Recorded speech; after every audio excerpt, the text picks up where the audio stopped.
कल्पना करा, पहाटेचे 3 वाजले आहेत.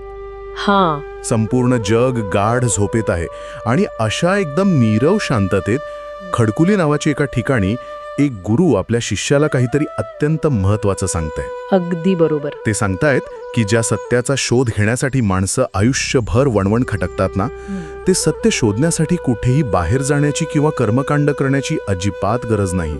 नक्कीच, कारण ते सत्य, तो देव माणसाच्या आतच दडलेला आहे. हो ना. आणि केवळ स्वतःच्या मनावर आणि स्मृतीवर ताबा मिळवला की तो सापडतो. पण मानसिक नियंत्रणाची ही एवढी उच्च पातळी कशी गाठता येते? दंडवत प्रणाम. आजच्या या सखोल चर्चेत एका अत्यंत रहस्यमय आणि तितक्याच प्रगत अशा वैचारिक प्रवासाला आपण सुरुवात करणार आहोत. महानुभाव पंथाचे संस्थापक सर्वज्ञ श्री चक्रधर स्वामी यांनी भटोबासांना जे चतुर्विध स्मरण तंत्र शिकवलं, त्याचा आपण आज वेध घेणार आहोत. दंडवत प्रणाम. आणि इथे सर्वात लक्षवेधी गोष्ट म्हणजे या ज्ञानाची वेळ. म्हणजे ती पहाटेची वेळ. होय, हे ज्ञान पहाटे 3 ते 6 या वेळेत दिलं गेलं होतं. आता बघा, मानवी मेंदूच्या कार्यपद्धतीचा विचार केला तर ही वेळ अत्यंत शांत आणि मन एकाग्र करण्यासाठी सर्वोत्तम मानली जाते. अच्छा.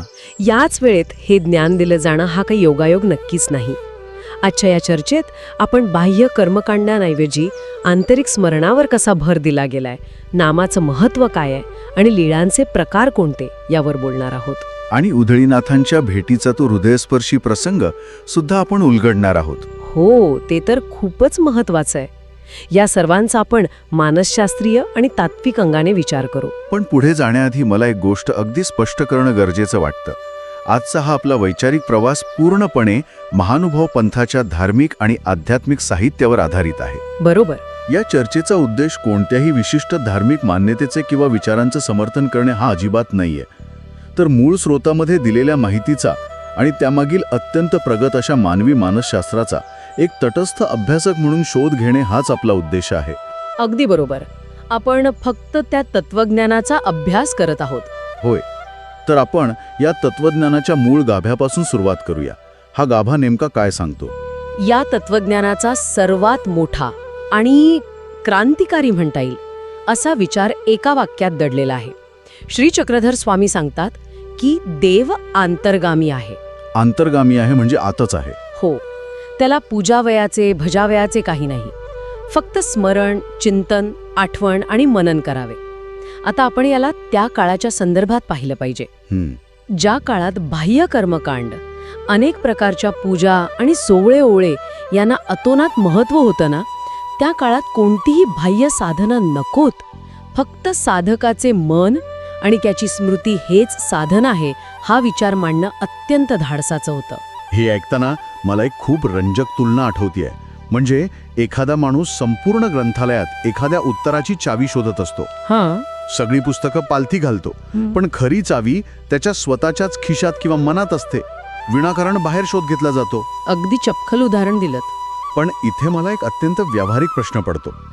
केवळ स्मरण करणे म्हणजे नुसती आठवण काढणे हे प्रत्यक्ष पूजेची किंवा त्या मूर्त स्वरूपाच्या भक्तीची जागा कशी घेऊ शकते? मूळ स्रोतामध्ये नामाचे 10 ठाय म्हणजे नामाचे 10 फायदे सांगितले आहेत. पण नुसतं नाव घेतल्याने खरोखरच 10 प्रकारचे फायदे कसे काय मिळू शकतात? हा खूप साहजिक प्रश्न आहे. यामागे एक ठोस मानसशास्त्रीय प्रक्रिया आहे. अच्छा. स्मरण म्हणजे केवळ एक कोरडा विचार नसून ती एकाग्रतेची एक अत्यंत प्रगत पातळी आहे. हे जे नामाचे 10 ठाय आहेत ना, ते मानवी मनाला मिळणारं एक मानसिक आणि आध्यात्मिक सुरक्षा कवच कसं बनतं हे आपल्याला टप्प्याटप्प्याने समजून घ्यावं लागेल. बरं. तर पहिला फायदा काय आहे? पहिला फायदा आहे वेद. वेद म्हणजे लक्ष वेधलं जाणं किंवा ईश्वराबद्दल एक ओढ निर्माण होणं. मन जेव्हा एका विशिष्ट लयीत नाव घेतं तेव्हा ते इतर विषयांपासून तुटून एकाच बिंदूवर केंद्रित होऊ लागतं. म्हणजे सुरुवात एका अत्यंत नैसर्गिक आकर्षणापासून होते. बरोबर? हो, अगदी बरोबर. एकदा वेध लागला की दुसरा टप्पा येतो बोध. बोध म्हणजे ज्ञान प्राप्त होणे. जेव्हा मन एकाच विचारावर अत्यंत सखोलपणे केंद्रित असतं तेव्हा त्या विषयाचं खरं आकलन होऊ लागतं. त्यानंतर अनुसरण घडतं, म्हणजे साधक त्या ज्ञानानुसार प्रत्यक्ष कृती करू लागतो. आणि मग त्याचं स्मरण अधिक दृढ होतं. नक्कीच. हे पहिले 4 टप्पे मानवी मनाला एका ध्येयावर केंद्रित करण्यासाठी तयार केलेले आहेत. हे समजण्यासारखं आहे की आकर्षण, ज्ञान आणि कृती हा एक मानसिक प्रवास आहे. पण पुढचे जे फायदे स्रोतामध्ये सांगितलेत ना, ते थोडे अनाकलनीय वाटतात मला. कोणते फायदे? म्हणजे नामाने सर्व इंद्रियांचा निरोध परिहार होतो किंवा पंचमहाभूतांचा उपद्रव होत नाही, देवतांची विघ्ने दूर होतात आणि संकटांपासून रक्षण होतं. आता व्यावहारिक दृष्टिकोनातून विचार केला तर एखादं भौतिक संकट येत असेल तर नुसते डोळे मिटून नाव घेतल्याने ते संकट प्रत्यक्ष कसं टळेल? हां, खूपच रास्त प्रश्न विचारलात. इथे या भाषेमागचा मानसशास्त्रीय अर्थ आपण समजून घेतला पाहिजे. संकट टळते याचा अर्थ असा नाही की जगात वादळ येणार नाही किंवा शारीरिक आजार होणार नाहीत. मग याचा नक्की अर्थ काय? याचा अर्थ असा आहे की जेव्हा माणसाचं मन एका अत्यंत उच्च, सकारात्मक आणि शक्तिशाली विचारावर म्हणजेच ईश्वराच्या नामावर पूर्णपणे केंद्रित असतं, तेव्हा बाह्य जगातील संकटे किंवा भीती यांचा मनावर आघात होत नाही. अरेच्या, म्हणजे मन एवढं कणखर बनतं? होय, इंद्रियांचा निरोध म्हणजे बाह्य मोहांवर नियंत्रण मिळवणे. जर मन आतून खंबीर असेल तर पंचमहाभूतांचा उपद्रव माणसाला आतून हलवू शकत नाही. हे नाम एक प्रकारे कॉग्निटिव्ह शील्ड किंवा मानसिक ढाल म्हणून काम करतं. म्हणजे बाह्य परिस्थिती बदलण्यापेक्षा आतली परिस्थिती एवढी अभेद्य बनवायची की बाह्य संकटांचा अर्थच उरणार नाही. क्या बात है, हे खरोखरच प्रभावी आहे. हो, आणि म्हणूनच ते अंतिम ध्येयापर्यंत पोहोचवतं. पण मग इथे एक कळीचा मुद्दा येतो. जर स्मरण करणे आणि नाम घेणे एवढं शक्तिशाली आहे तर नक्की कोणतं नाम घ्यायचं आणि ते कसं घ्यायचं? कारण स्रोतामध्ये यासाठी एक अत्यंत काटेकोर रचना दिलीये. बरोबर. त्रिकाळ स्मरण करण्यासाठी 5 विशिष्ट नामं सांगितली आहेत. होती कोणती आहेत? पहिली 4 आहेत द्वापरी श्रीकृष्ण चक्रवर्ती शरण, सह्याद्री श्री शरण, द्वारावतीये शरण आणि रुद्धपुरी शरण. आणि 5वे नाम प्रत्ययस्थानी श्री शरण. आणि यात एक अत्यंत कडक नियम सांगितलाय असं मी वाचलं. मुख कधीही रिकामं ठेवू नये. अगदी बरोबर. काहीही दैनंदिन काम करत असताना सतत हे 5वं नाम निरंतर घेत राहिलं पाहिजे. हे तंत्र म्हणजे मनाला सतत एकाच लयीत बांधून ठेवण्याची एक पद्धत आहे. कारण मानवी मन हे मुळातच चंचल असतं ना, ते सतत भूतकाळात किंवा भविष्यकाळात भरकटत असतं. उच्चारण, चिंतन, ध्यान आणि स्मरण. उच्चारण म्हणजे वाचेने नाम घेणे. पण यातील ध्यान या प्रकाराबद्दल मला एक मोठी शंका आहे. विचारा ना, काय शंका आहे? ध्यानामध्ये 32 लक्षणांचा विचार करायला सांगितला आहे. जसं की लंब कर्ण म्हणजे लांब कान, विशाल नेत्र म्हणजे मोठे डोळे, अजान बाहू, पीतगौर वर्ण इत्यादी. आता सामान्य माणसाच्या दृष्टीने विचार केला तर एकाच वेळी 32 शारीरिक लक्षणं डोळ्यांसमोर उभी करणं आणि ती तशीच टिकवून ठेवणं हे खूपच कठीण नाही का? यामुळे मन शांत होण्याऐवजी एखादी पाठांतराची परीक्षा देत असल्यासारखा ताण नाही का येणार? अतिशय योग्य मुद्दा मांडलात तुम्ही. वरवर पाहता हे खूप गुंतागुंतीचं आणि ताण वाढवणारं वाटू शकतं. पण कॉग्निटिव्ह सायकॉलॉजीच्या दृष्टिकोनातून याकडे पाहिलं तर यातील गोम आपल्या लक्षात येते. अच्छा, कसं काय? जेव्हा माणसाला 32 अत्यंत सूक्ष्म आणि विशिष्ट लक्षणांवर एकाच वेळी लक्ष केंद्रित करायला लावलं जातं, तेव्हा मेंदूची पूर्ण कार्यक्षमता त्या एकाच प्रतिमेवर खर्च होते. या प्रक्रियेत इतकी प्रचंड एकाग्रता लागते की मेंदूला इतर कोणत्याही चिंता किंवा बाह्य आवाजांकडे लक्ष द्यायला जागाच उरत नाही. म्हणजे एकाग्रतेची पातळी वाढवण्यासाठी जाणीवपूर्वक दिलेलं हे कठीण आव्हान आहे, ज्यामुळे इतर विचलित करणारे विचार आपोआप बंद पडतात. अगदी अचूक. हे तर खरोखरच एक माइंड हॅक आहे. मेंदूला एवढ्या कामात गुंतवून ठेवायचं की त्याला भरकटायला वेळच मिळू नये. हो, तसंच काहीसं. पण या 4 भेदांपैकी जो दुसरा भेद आहे चिंतन, त्यात मला आणखी एक विरोधाभास दिसून येतो. त्यात असं म्हटलंय की परमेश्वर मला कसा भेटेल अशी हृदयाला चिंता करा. बरोबर. आता आध्यात्मिक मार्गात तर साधारणपणे सर्व प्रकारची चिंता सोडायला सांगितली जाते. सगळी काळजी सोडून द्या आणि शांत व्हा असा उपदेश असतो ना, पण इथे चक्क चिंता करायला सांगितली आहे. हे थोडं विचित्र नाही वाटत? तू सहसा बोलतो ती सांसारिक चिंता असते. म्हणजे भविष्याची, पैशांची चिंता. हो, ती चिंता माणसाला आतून पोखरते. पण महानुभाव पंथाच्या या शिकवणीत ज्या चिंतेचा उल्लेख आहे ती सांसारिक चिंता नसून ती एक अत्यंत सकारात्मक आणि प्रेरक अशी आध्यात्मिक ओढ आहे, ज्याला आर्तता किंवा तळमळ म्हटलं जातं. अगदी बरोबर. परमेश्वर मला कसा भेटेल हा विचार जेव्हा सतत मनात घोळतो तेव्हा ती तळमळ मनातील इतर सर्व अनावश्यक विचारांना जाळून टाकते. एका मोठ्या चिंतेपुढे छोट्या चिंता संपून जातात. म्हणजे लोखंडानेच लोखंड कापावं तसं सांसारिक चिंतेला आध्यात्मिक तळमळीने कापावं. क्या बात आहे. मग या सगळ्याचा नेमका प्रवास कसा होतो? आपण केवळ शब्दांच्या जपाकडून हळूहळू अत्यंत दृश्य अशा स्मरणतंत्राकडे जात आहोत असं दिसतंय. होय, आणि त्यासाठीच स्रोतामध्ये लीळा, मूर्ती आणि चेष्टा यांचे अत्यंत सविस्तर भेद दिले आहेत. लीळेचे 6 भेद आहेत: मूर्तिस्थान, काळ, वस्त्रालंकार आणि क्रिया व परिवार. मूर्तीचे 10 भेद आहेत, जसे की वय, रूप, गुण इत्यादी. पण ह्या सगळ्यात मला झोळीची गाठ हे जे रूपक दिले आहे ते खूपच गूढ आणि रंजक वाटलं. हो, चेष्टेचे जे 3 भेद सांगितले आहेत त्यात झोळीची गाठ हे एक अप्रतिम उदाहरण आहे. एका साध्या रोजच्या वापरातील वस्तूत केवढं मोठं तत्वज्ञान दडवलंय हे पाहणं खरंच औत्सुक्याचं आहे. झोळीच्या गाठीचे जे 4 पालं म्हणजे कोपरे असतात त्यांना वेद, बोध, अनुसरण आणि चर्या असं मानलं आहे. आणि त्या झोळीत निर्वेद, अनुताप, अनुशोच आणि आर्त अशी 4 दुःखे सामावलेली आहेत असं मानलं जातं. एक मिनिट थांबा, हे थोडं जड वाटते मला. हे निर्वेद, अनुताप, अनुशोच आणि आर्त म्हणजे नक्की काय? सर्वसामान्यांच्या भाषेत सांगायचं तर या भावना कशा असतात आणि त्या दुःखे का मानल्या गेल्या आहेत हे थोडं सोपं करून सांगाल का? नक्कीच. या 4ही भावना म्हणजे माणसाच्या आतल्या बदलाचे टप्पे आहेत. सर्वात आधी येतो निर्वेद. निर्वेद म्हणजे वैराग्य किंवा संसारातील गोष्टींबद्दल उभं येणे. अच्छा. जेव्हा माणसाला जाणवतं की भौतिक गोष्टींमधून मिळणारा आनंद क्षणभंगूर आहे, तेव्हा येणारी उदासीनता म्हणजे निर्वेद. त्यानंतर येतो अनुताप. अनुताप म्हणजे पश्चात्ताप ना? होय, आपण आत्तापर्यंत जे आयुष्य जगलो त्यात किती वेळ वाया घालवला या जाणीवेने होणारा दाह म्हणजे अनुताप. म्हणजे आधी विरक्ती येते आणि मग आपण वेळ वाया घालवला याचा पश्चात्ताप होतो. अगदी. आणि त्यानंतरची पायरी आहे अनुशोच. अनुशोच म्हणजे परमेश्वराच्या वियोगाचे दुःख. मी अजूनही ईश्वरापासून दूर का आहे हे दुःख मनाला सतत सतावत राहतं. आणि शेवटचा टप्पा?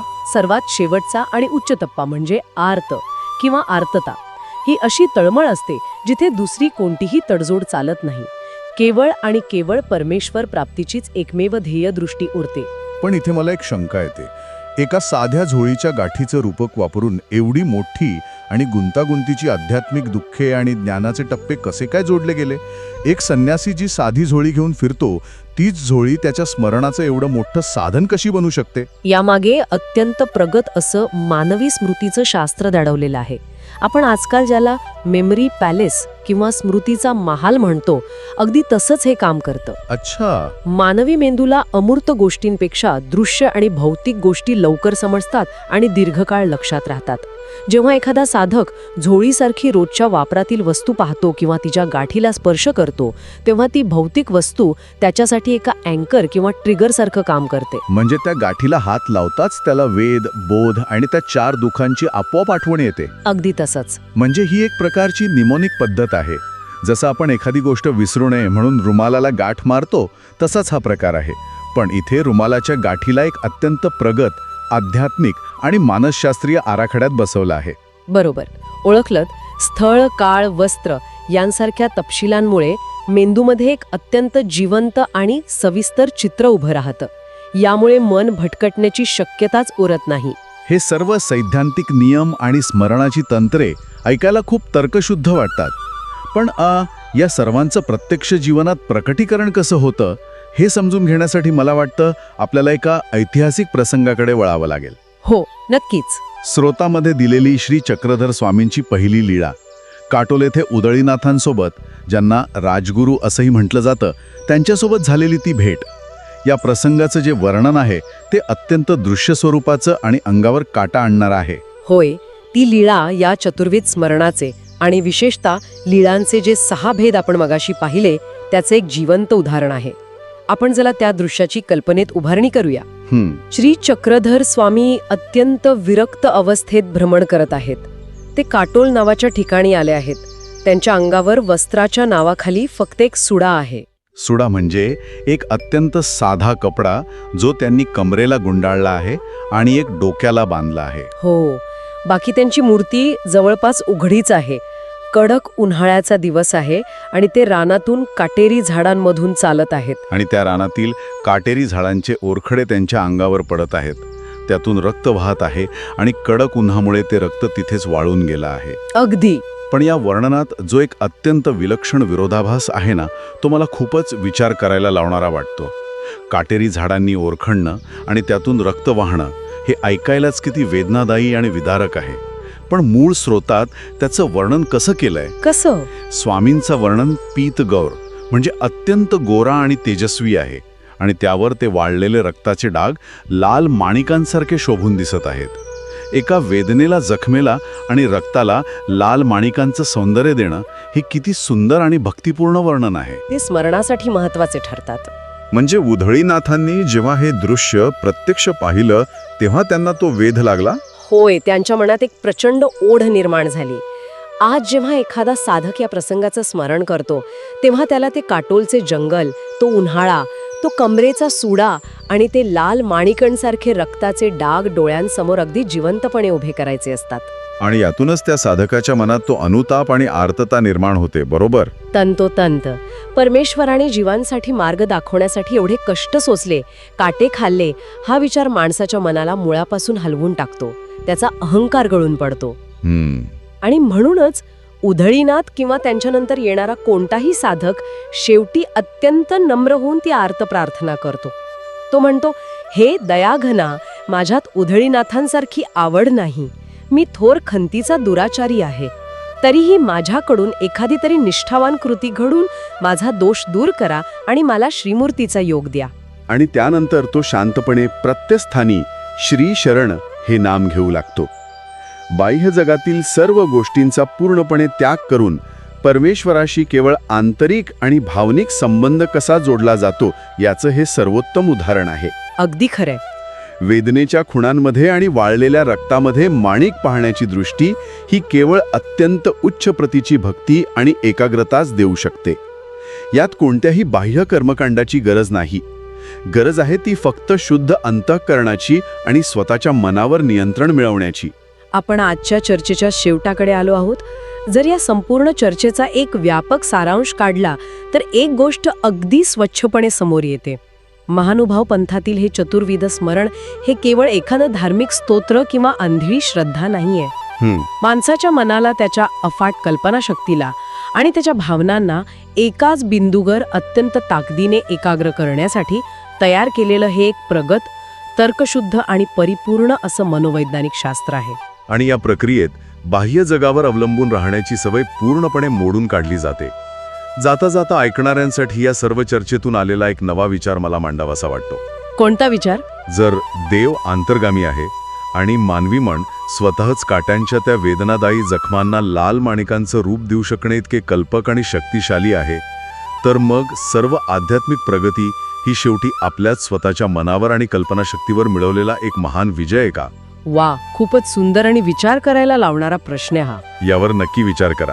याच विचार प्रवर्तक प्रश्नासोबत आजची आपली ही सखोल चर्चा आपण इथेच थांबूया. दंडवत प्रणाम. दंडवत प्रणाम.